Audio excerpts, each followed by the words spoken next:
Yes, my master connectors. This is the Master Connector Show, and we are on here.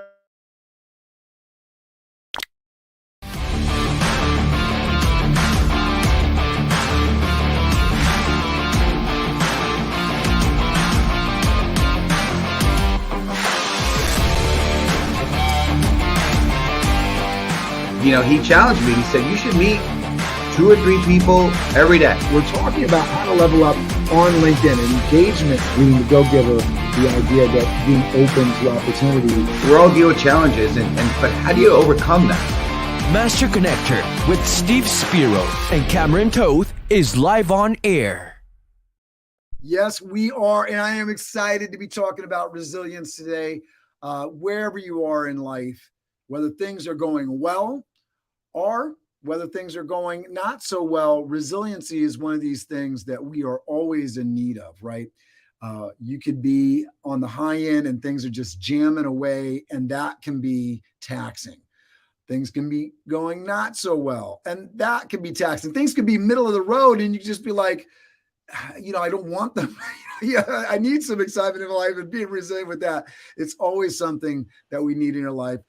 We're getting into it today. Make sure you're letting us know where you're tuning in from. This is Cameron Toth coming to you live from Valhalla, New York. Steve Spiro, the Master Connector, is broadcasting live from Stamford, Connecticut. We look forward always to hearing where you're tuning in from, where you're representing. Get into the comments. Don't be a LinkedIn lurker. Be a LinkedIn participant. We're excited. Steve, get us into today's topic. Yeah, well, you're talking about being taxing. I know today is the day after tax season. So, for a lot of people, hopefully your blood pressure's down, you got your taxes done, and now you can enjoy a little bit here. And for those of us that are getting some money back, even better, right? But anyway, hey, what's going on, folks? Steve Spiro, the Master Connector, coming at you live and direct. And so, hey, do you ever have issues or trauma in your life? I know you don't, right? Life is perfect, right? It's like no issues, right? Not, right? We all have that stuff, right? It's funny. Our amygdala, right? You all know what that is. That little funny part, I think, is the back of the brain, tells us that when we face stress to go into fight or flight mode or freeze, right? It's sort of instinctive. It's sort of this caveman response that we back in ages and ages ago. That's how we're wired, But how do you get through it? In the martial arts, I had to fight guys that were a lot bigger than me. They were better skilled. They were way stronger than I was. But you know what? Resiliency got me through it. And resiliency is the process of adapting in the face of adversity. Same thing, adapting, to trauma, tragedy, threats, or stress. It's the ability to recover from and adjust to these challenges that the life experiences, whatever they are.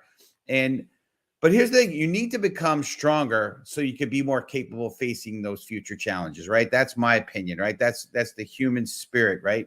Is we get challenges and then we just sort of fight through it and we kind of overcome those challenges. There's things that we've seen over history, over time, and I've experienced it personally myself.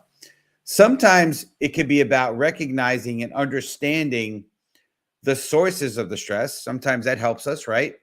But it also takes the necessary steps to cope with them and find the resiliency to go on. So today, we're going to hear from a real expert who will share what we call, I don't know if she coined it or we just came up with the title, but the resiliency formula, okay? I believe it's something that she's an expert at, and I'm excited to hear from her. So if you're ready for my man, Mr. Cameron Toth, the magic man behind the camera here, to introduce our guest, type in, as you can see in the screen right there, type in, bring it. Yeah, because we want to bring it, and we're going to have a lot of fun here today, and it's going to add value for you, and I believe it's going to inspire you. So, Cameron, I'll turn it over to you, sir, to do what you do best. Absolutely. All right, we're going to bring Dr. Taryn Marie Stejskal onto the stage here. She's a recognized international expert on resilience, mental health, and well-being in both leadership and life. She is the founder and chief resilience officer of Resilience Leadership Institute, RLI, and developed the empirically-based framework, the 5 practices of highly resilient people. Prior to founding RLI, she served as head of executive leadership development and talent strategy at Nike and head of global leadership development at Cigna. She is a Marshall Goldsmith top 100 coach globally, and her TEDx talk on resilience has been viewed over 1 million times. Her book, The 5 Practices of Highly Resilient People, is available where books are sold right now. Please welcome to the Master Connector Show, the resilient and radiant Dr. Taryn Marie Stejskal. All right, say hello to the folks. Thank you so much for that phenomenal introduction. My goodness, that's so lovely. I've gotten resilient, but not radiant in the same sentence. And I really am loving the alliteration there. So thank you for that. Very good, very good. We get some of that going. Steve, get us started on this conversation. Absolutely. And you're definitely radiant, Dr. Tanner. We believe that. We're all in on that. Cameron is an he's a wordsmith, guys. So he loves these kind of fun plays on words and stuff. But yeah, hey, listen, we're about bringing the light, being the light and radiant. There's light there. So it's all good. But so here's what I want to talk to you about. And community, we appreciate you guys. Yolanda, thanks for being on here and being a loyal viewer and follower here. We just appreciate you. Make sure, community, you're getting in there, as Cameron said, chime in, connect with each other. This is the Master Connector Show. But we want you to participate, right? So yeah, tell us where you're from. Yep, London from Frisco, Texas. But definitely type in the comments right now, #tell us. And here's what we wanted to find out from you. You prefer to be called Dr. Taryn or just Taryn? Either one. Okay. We can, right. We can switch it up. We can. Yeah. All right. We'll keep it real. We'll keep it mixing it up here. So we want to, we all deal with challenges, right? You heard me say in the video there, right? But tell us about your biggest one and how you had the resiliency to fight through it. We love hearing stories. Sorry, I might have missed part of that, but I'm here in a hotel, so I don't know if my Wi-Fi dropped. Oh, okay. So we all deal with challenges, right? As you heard in my video, right? But tell us about your biggest one and how you had the resiliency to fight through that challenge. Yeah. It's a great question.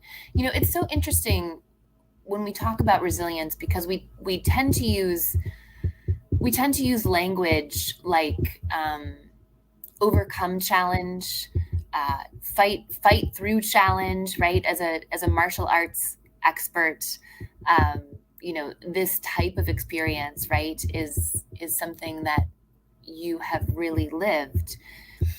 And I think those experiences are accurate, right? That language is accurate, right? And I think it also can contribute to some of the ways that, maybe we have this sort of ambivalent relationship with resilience because we feel like when challenge shows up in our lives that we need to fight and we need to be a warrior. And let's see.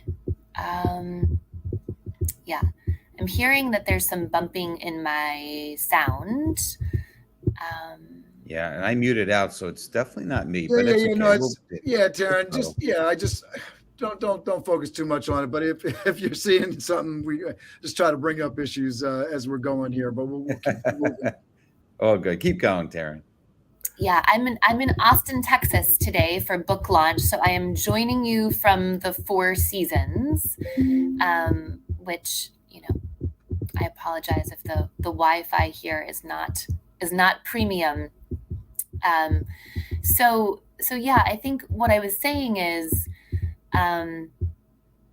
resilience is really about facing the inevitable moments of challenge, change, and complexity that show up in our lives. And perhaps sometimes that's about being in flow with those moments. The 3 C's, challenge, change, and complexity. This is the fabric of what it means to be human.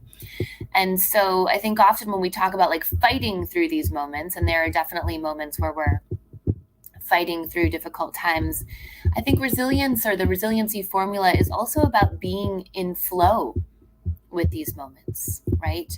What I realized is resilience is really the essence of being human. And that's what, my entire book, The 5 Practices of Highly Resilient People, that launched yesterday, is based upon. We've talked about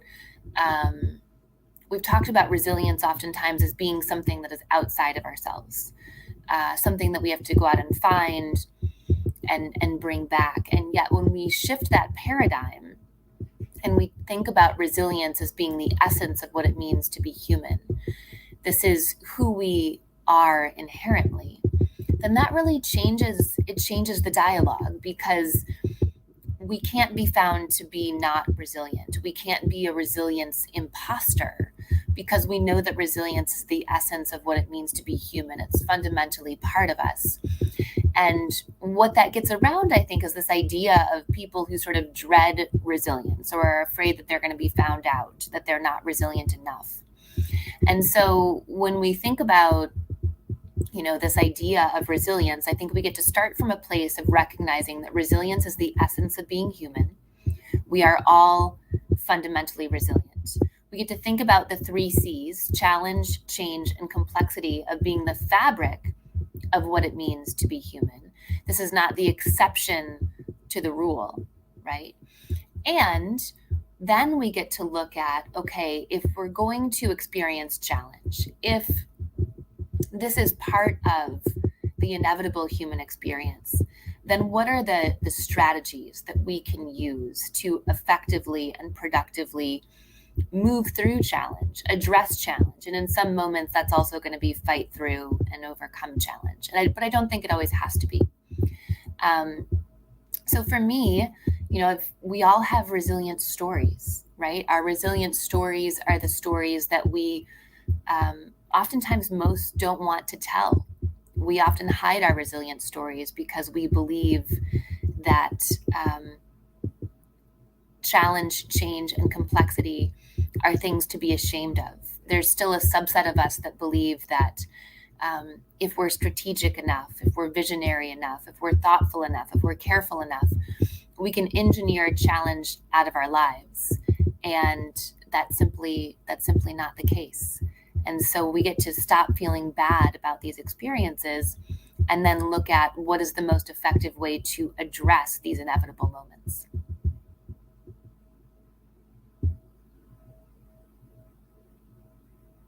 Oh, Steve, I think you're muted. Thank you.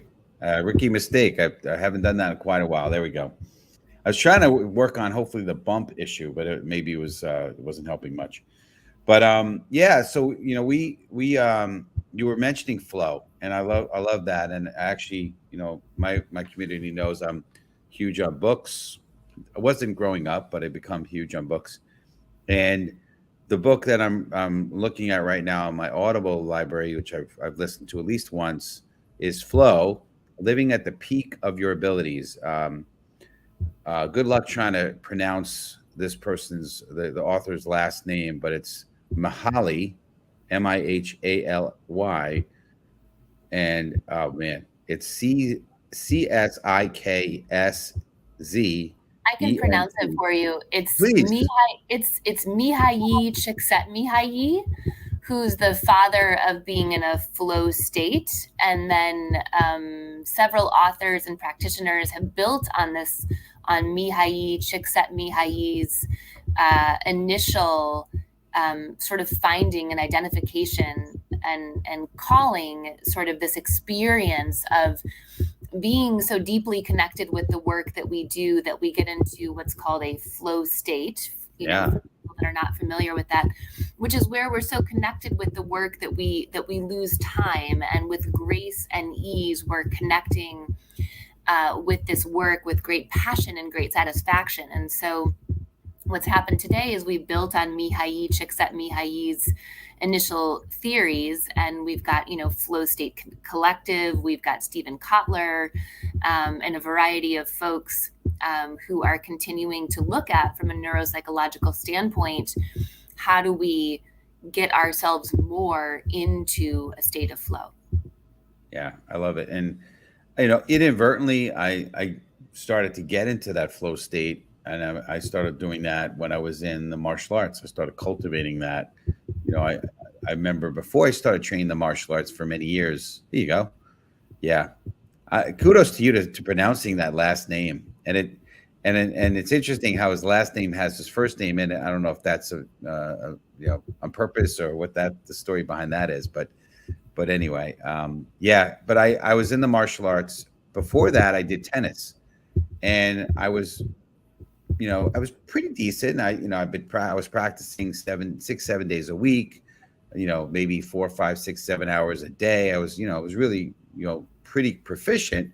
But when I would get into competition with people, I'd blow it. I'd choke. I'd be all over in my own head, and it was horrible. And then I remember getting the martial arts, and then I wound up having, part of the culture and the training in our martial arts was it was Zen Buddhist based. So there was a lot of Zen Buddhism, but it was not. I'm not a Zen Buddhist or anything, but just the concepts of living in the moment, being in the zone, if you will, if in the sports term. And I came back to tennis after I'd been training for at least a year and a half or 2 years, and it was way better. I was actually really, I was not in that, my head. I was really in sort of a flow state, and I've tried to take that into different parts of my life, just being in the moment, being in that flow, and just enjoying the stuff, the struggles, the challenges, the whatever it is, and just enjoying the journey and not focusing on all that. So it's good stuff. Yeah, you brought a lot of good points up, but that was one that kind of stood out to me the most. But we want to move into the next topic, which is the why, and a different kind of version of the why. So type in #why community, please. Thank you, Cameron. So here's the question, right? Why do you say that resilience is the essence of human being, of being a human being? I guess is I should say it. So tell us more about that, if you could. Yeah, it's a great question. So, I think one of the things that has happened is we've taken this concept of resilience, and unfortunately it's been used, I think, incorrectly and to the detriment of some people in some communities. And so there are moments in time where I think we've actually weaponized resilience, and we've said to people, hey, the reason that your community didn't get rebuilt after Hurricane Katrina is you weren't resilient enough. Or we've said to marginalized groups of people, people of, diverse racial and ethnic backgrounds, hey, the reason that you're, where you are in life is, you don't have enough resilience. And this has been sort of a backhanded way that we sort of blame the victim, or we blame people for where they are in life, rather than looking at sort of the broader macro level, cultural, political, economic, and social constructs that exist inside of our society. And so as I've looked at human resilience for the last 2 decades, what I actually found is that resilience is indeed the essence of being human. Just to simply be born into this world and to survive and to thrive, requires us to face, tremendous challenge and change and complexity. And so when I say to people, resilience is the essence of being human, I follow that up with, how do I know? Because each of us has faced every rejection, disappointment, loss, health diagnosis, crisis that has been put in our path to date. And we find ourselves rising to those occasions. And oftentimes those moments are really what shows us what we're made of. Something, like you, I'm very interested in language and the use of words and the, sort of neuro-linguistic representation of how the words that we use are part of how we think about and construct our experience as humans. And there's this word that's called silience, right? And silience is about finding within ourselves our strength, our talents, sort of the hidden treasures of our capability. And, so then what resilience is in these moments of challenge. It's the opportunity to connect or reconnect for the first time to actually this resilience that lives in all of us. And when we change this script, it's tremendously powerful, because then we're not talking about resilience as being, something that's outside of ourselves. It's not something you go out and find. It's something we already are. And then we can cultivate it to an even greater degree.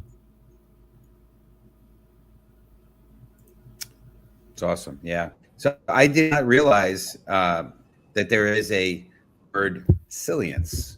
So that's interesting. And obviously that's where the name resilience comes from. Resilient. That's it's interesting. Very, very, very fascinating. So one of the things that we're about in the show is being vulnerable, authenticity, and what I found interesting, and I watched it a while ago, but watching some of your TEDx again, I know you've had been on a TEDx stage, which is cool. It's one of my goals. So I admire that you've done that. But so we want to type in hashtag vulnerability. But again, the show being about authenticity and leading with those weaknesses and vulnerabilities. So you did a TEDx obviously on this, and how does resilience break us out of our vulnerability cage? And that's sort of the essence of what I think your talk is about. So can you kind of elaborate on that if you can? My folks, get in there, put in that hashtag vulnerability. We want to see you in the comments. We also want to see if you have questions. All right. So as Dr. Taryn is going along, please get us some questions in there. Go ahead. Yeah, we'd love to hear from you. We'd love to hear your questions. Well, it's interesting because as you asked that question, you talked about weaknesses in the same sentence as you talked about vulnerability, and I think that too is one of the misnomers, right, around vulnerability. I like to say after the word resilience, right, which is effectively facing the 3 C's, challenge, change, and complexity, and moving through those experiences in a way that we are enhanced, not diminished over time. After the word resilience, which is, profoundly misunderstood, I think the word vulnerability is the next, sort of most misunderstood word in this area. And vulnerability is really about allowing our inside self, our thoughts, feelings, and experience to match the outside self that we share with the world. And when we bring these 2 versions of ourselves, our thoughts, feelings, and experience on the inside, and connect those as closely as we can with the self on the outside, then what we call in psychology is a greater sense of congruence. And when we have greater congruence, this is important because when these 3 C moments show up, we need all of our energetic reserves, right? We need all of our kind of human capital that exists within us. So if we're having a really difficult time on the inside, but yet being invulnerable, what happens then is we don't have a sense of congruence. And we're running 2 different human operating systems at the same time, which is, burning energy when we're trying to convince people, right, that we're okay on the outside while we're, facing tremendous difficulty on the inside. And so the other part about vulnerability is in these moments of challenge, when we allow people to know what's going on for us, this allows us to have greater information, greater access, greater knowledge, and greater support in the moments that we need it most.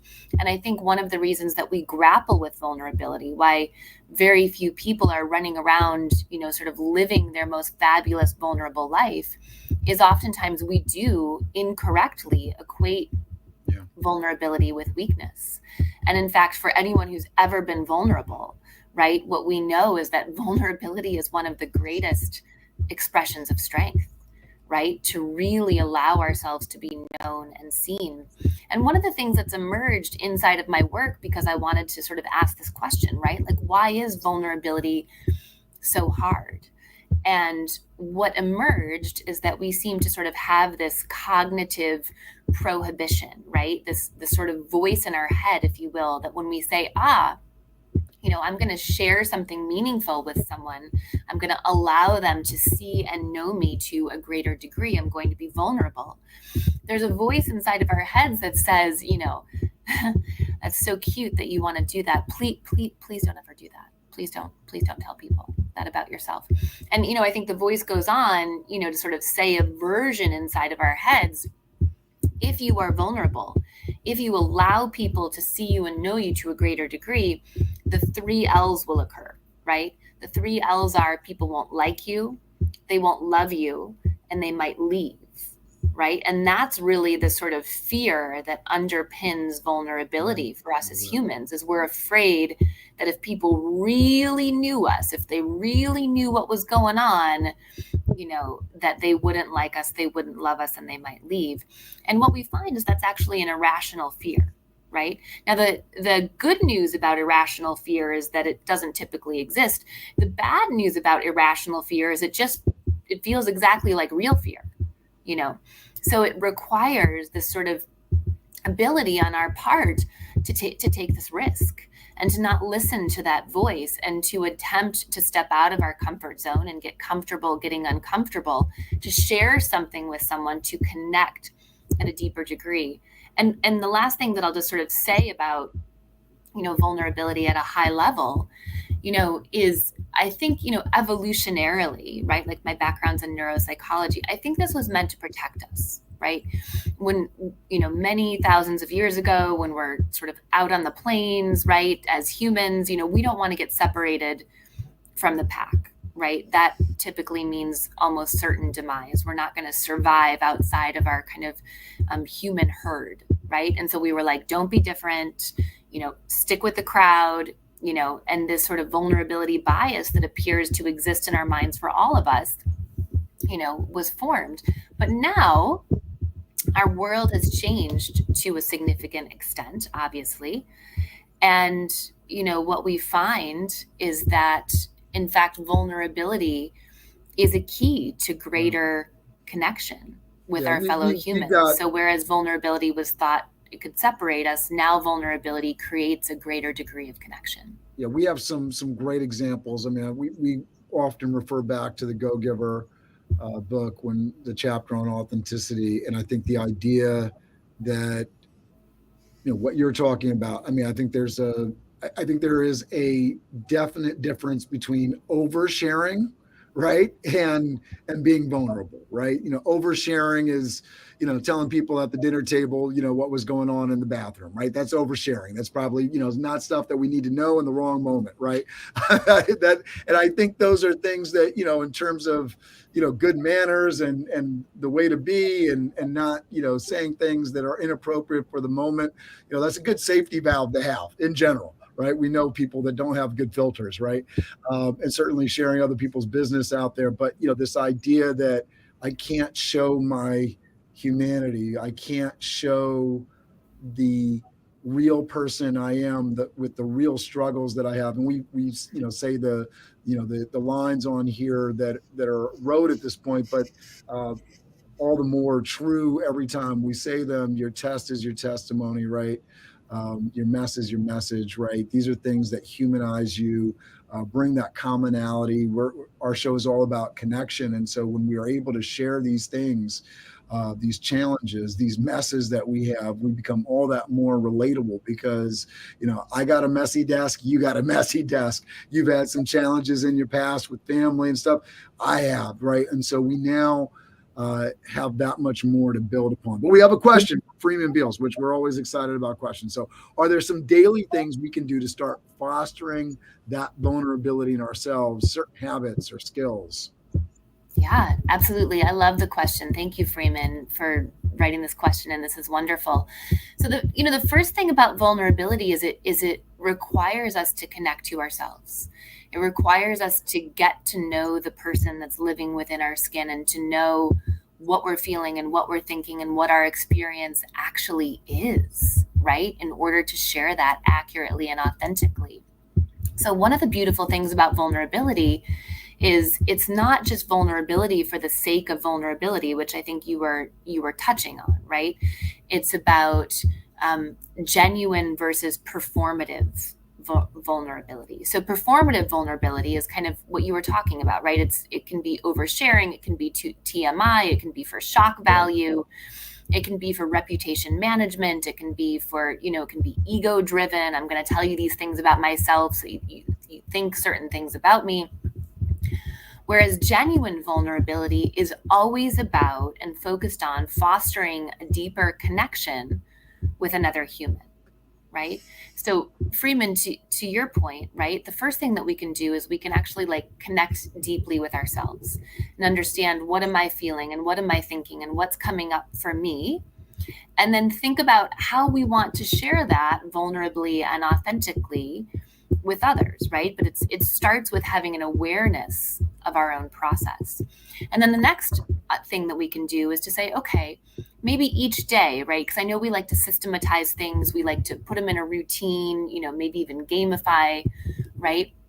Is to say, okay, I'm going to spend, 5 minutes at the beginning of each day, whether that's journaling or in meditation or in a moment of reflection or on a walk, and really look at what's coming up for me. What am I excited about? What am I scared about? What uncertainties do I have? What am I proud of? What's sort of the feelings, that are percolating for me? What's my mood, right?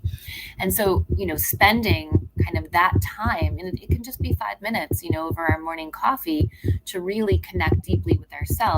And then the next thing to do is to say, okay, who am I going to share that with for the purposes of creating a deeper and more meaningful human connection? Am I going to talk to my partner about that? Am I going to talk to my coworkers about that? Am I going to have a moment when I kick off our team meeting and say, over coffee this morning, I was in reflection and what came up for me was this, right? Something that we like to do with teams is actually to create a structure where there's an opportunity for people to share meaningfully. And one way that you can do this is through this activity called Rose, Bud, Thorn, right? So rather than getting together in a team meeting or at dinner with your family and everybody, kind of talking about, what happened over the weekend, or, trying to get out of your kids, what did they do at school, right? You can do the Rosebud Thorn exercise. I know a lot of families that do this, right? And what you do is each person has about 90 seconds, right? And you talk about the rose, which is a success or something that you're proud of and excited about. You talk about the thorn, right, which is the disappointment or the hurt or the failure or the difficulty or the uncertainty. And then the bud, the bud's fun. The bud is something emerging, something coming into fruition, something that's coming into your awareness. And I'm always just so blown away when I sit down with my children at the dinner table, or when I start a meeting with my team, we take less time than we typically would, right, to sort of go around the room and, talk about what we thought about the Super Bowl commercials or who got what Grammy or Oscar, and just hearing what's going on for people in terms of a success, a thorn that's a difficulty, and what's emerging for them. It allows us to all know each other to a greater degree. And it's a great way, I think, to sort of routinize or systematize, this ability of us bringing our whole selves into conversations personally and professionally. It's good. It's great. A tremendous amount of nuggets. And quite frankly, I had a few other questions I was going to ask, but you kind of covered almost all of them. I just want to mention one thing because, I know Cameron had some good shares. I don't want to cut him off, but, in terms of vulnerability, and we were talking about challenges and things of that sort. I want to just mention, I have a talk that I've given, and I'm planning on doing it eventually on a TEDx stage eventually, like you did. And the talk is, in our weakness, there's power. And I know that your perspective, probably from challenges and so forth, and vulnerabilities are not weaknesses. But for me, what happened was, in all those insecurities, the things I dealt with, I had more hangups than the phone company. I was weak in that because I was so self-consumed, self-absorbed about those inadequacies that I had, and I was wallowing in that weakness of that. And then eventually got peace within myself, eventually found that I'm okay. There's a series of events that happened between being at a silent meditation retreat and a couple of therapy sessions. I got peace within myself and realized I'm okay. And then also found that there was a complete joy in being others focused and really not really worrying about me, but being able to expose my, those weaknesses, nothing crazy, but just, being able to lead with those weaknesses and vulnerabilities. And it gave me some incredible, powerful confidence. It gave me the ability to have incredibly powerful connections with people because I was leading with those vulnerabilities. So the weakness, through that weakness, I found power. And it's sort of, it kind of reminds me a little bit of what you've been speaking about, and that there's ways that you could sort of just flip the switch a little bit and look at that and just turn those things about yourself and turn them into a powerful way that you could build relationships and cope with things and things of that sort. So yeah, it's just my perspective. So, but we are already at 1:31. Cameron, I don't think we're going to get to the practices. I think in some ways, Dr. Taryn kind of covered some of those basic things with the rosebud thorn technique and things of that nature. So this has been great. Anyone that's listened to you could tell that you are an incredible woman with incredible knowledge, and can't wait to continue to, dig in some more on some of the content, get a hold of the book you're speaking about. And so for the community, what's the best way in which they could reach you? And do you have, I believe you have a offer for no, you don't have, yes, you do. You're providing the ebook, right? So tell us a little I'll about. have a link to post in. If you got a link for that, Dr. Taryn, you can throw it in the link, but let people know where they can pick up the book. That's a big deal. And I'll put it on the screen while you're talking. I'll get it up here. Amazing. Thank you so much. The book, The 5 Practices of Highly Resilient People, is launching. We're launching, people, this week.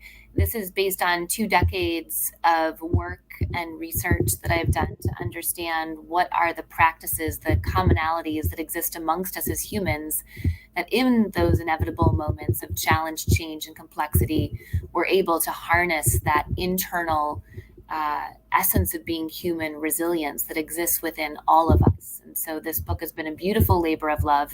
It's already been endorsed by Arianna Huffington, who's the, of course, founder of the Huffington Post and Thrive Global. Daniel Pink, who's an incredibly luminary business thinker who's written books like Drive and The Power of Regret.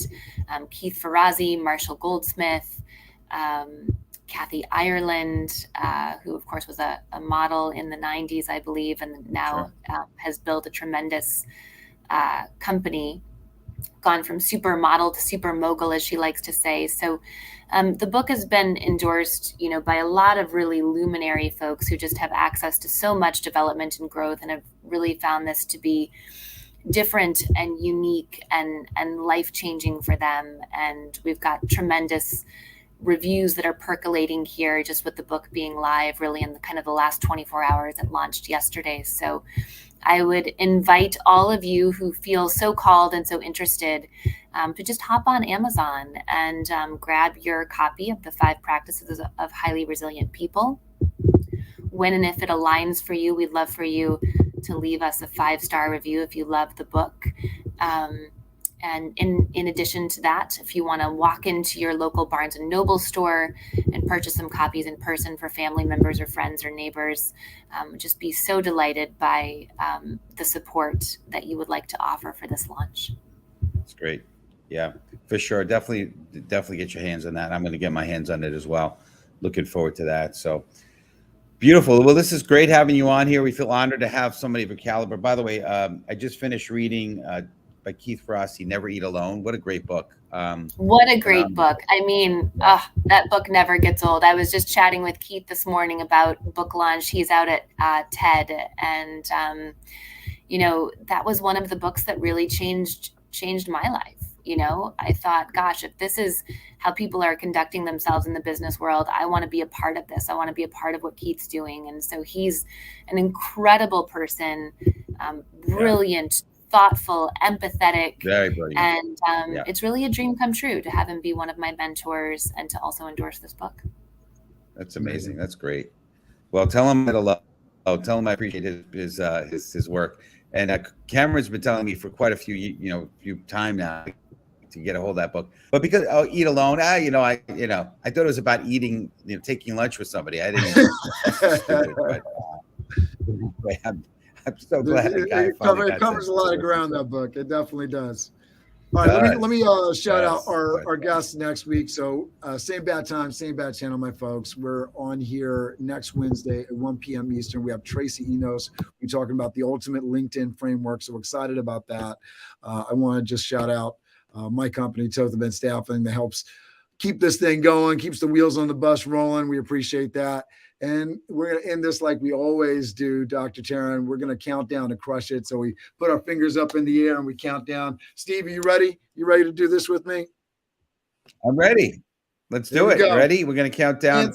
Community, put it in the comments too. Ready? 5, 4, 3, 2, 1. Go out there and crush it. Have an amazing week, everybody. We appreciate you. We love you. Thank you for being a part of the show today. We appreciate you. Take care now.